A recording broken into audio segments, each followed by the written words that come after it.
Portanto, nos dias 22 e 23 de março, vocês serão chamados a votar no referendo para confirmar ou não a reforma da justiça que o governo propôs. Nos últimos meses, e de forma ainda mais intensa, obviamente, nas últimas semanas, criou-se um clima de grande confusão em torno desse referendo. Polêmicas, simplificações, slogans e, em muitos casos, informações parciais ou, pior ainda, completamente distorcidas se sobrepuseram. Por isso, decidi tentar explicar de forma o mais claramente possível alguns pontos fundamentais da reforma que os italianos serão chamados a confirmar ou não com seu voto. E de explicar por que considero importante que se vá votar e que se vote sim, ou seja, para confirmar a reforma. Porque esta é uma reforma muito importante se quisermos modernizar a Itália, e é importante para todos os italianos. E diz respeito a todos muito mais do que imaginam. A justiça é um dos 3 poderes fundamentais do Estado. É indispensável para fazer a Itália funcionar. Se não for eficiente, eficaz, meritocrática, uma parte fundamental do mecanismo que define o nosso bem-estar trava, e os cidadãos pagam por isso. Todos os cidadãos, não só aqueles que lidam diretamente com a justiça, porque os juízes decidem sobre muitos aspectos da nossa vida, sobre segurança, imigração, trabalho, saúde, liberdade pessoal. É um poder enorme, mas também é o único caso em que a esse poder quase nunca corresponde uma responsabilidade adequada. Porque se um magistrado erra, se é negligente, se, por exemplo, como infelizmente já aconteceu, esquece, um réu na prisão por quase 1 ano além do prazo, na maioria dos casos não acontece absolutamente nada. Esse magistrado faz carreira, e quem sofre essa desventura pode ser qualquer cidadão honesto. São distorções que, em 80 anos de história republicana, nunca conseguimos corrigir. Nós reformamos o parlamento, o governo, a administração pública, as regiões, muitos setores. A justiça nunca de forma substancial, porque a cada tentativa a reação foi totalmente desproporcional. E o resultado foi uma magistratura que perdeu muito de sua autoridade, mas também de sua eficácia. A reforma intervém exatamente nisso. Tem como objetivo tornar a justiça mais moderna, mais meritocrática, mais autônoma, mais responsável e, sobretudo, livre dos condicionamentos da política. Ao contrário do que se diz, não é uma reforma contra os magistrados.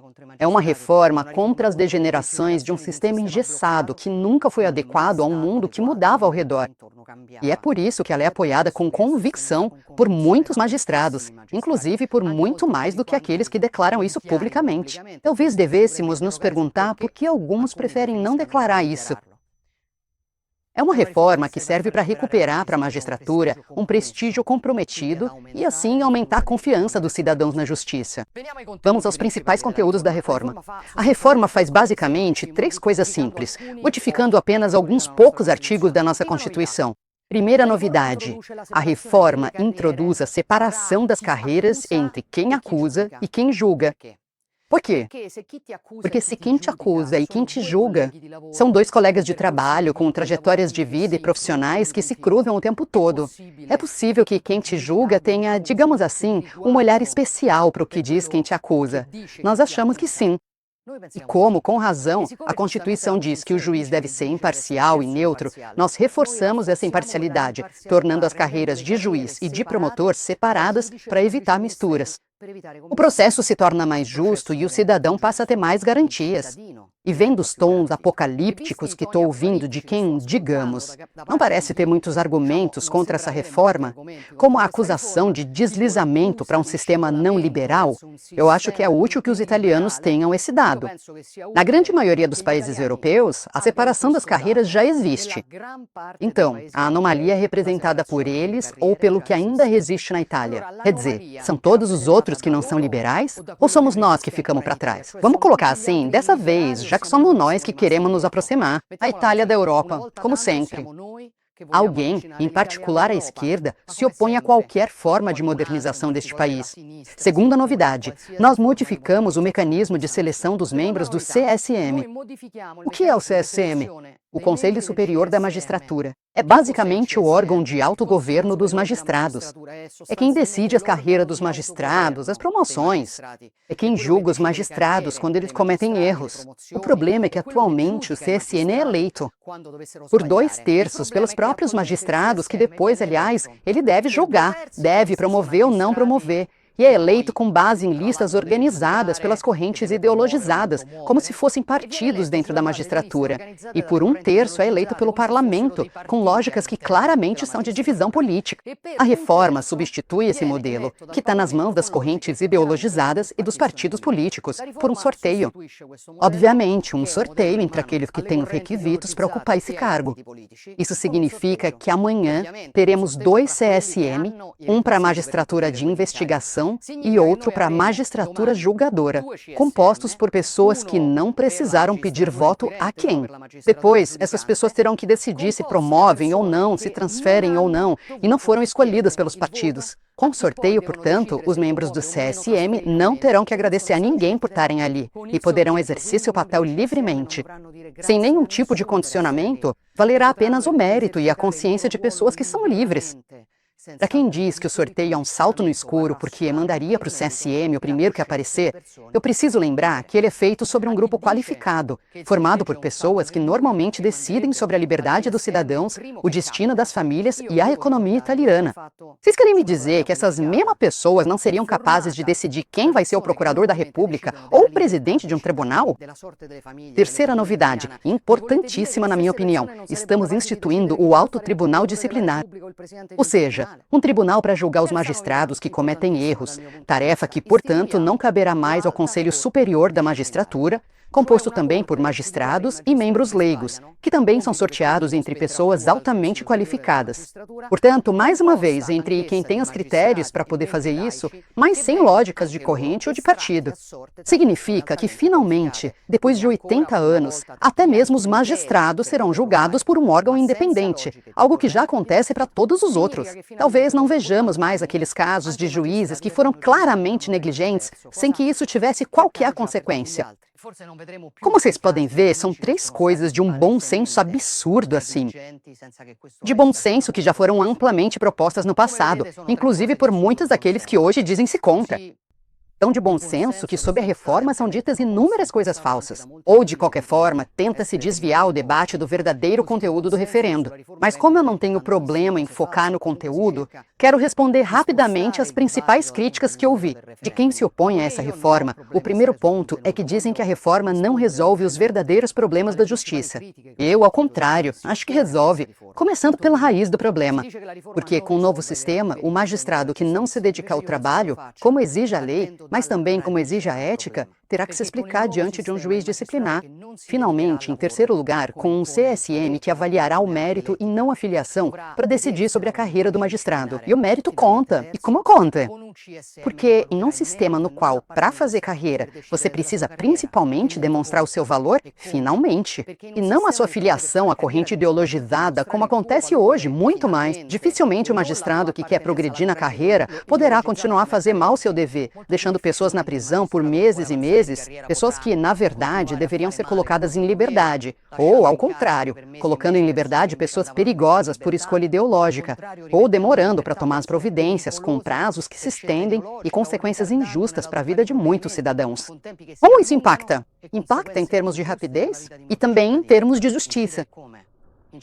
Em segundo lugar, dizem que a reforma corre o risco de enfraquecer o poder judiciário, fortalecendo o controle que o executivo, ou seja, o governo, a política, pode exercer sobre ele. E aqui, quero ser clara, estamos quase falando de ficção científica. Isso é uma mentira, porque a reforma faz exatamente o contrário e foi feita também para libertar os magistrados do controle da política, pois no sistema atual, os juízes muitas vezes são obrigados a responder a uma lógica política. Considerando que suas carreiras são decididas por pessoas escolhidas por partidos no parlamento ou por correntes ideologizadas dentro da própria magistratura, olhem, vocês, quero dizer isso com as palavras do presidente do Tribunal de Brescia, que obviamente é contrário à reforma. Portanto, é um apoiador do não que disse exatamente estas palavras.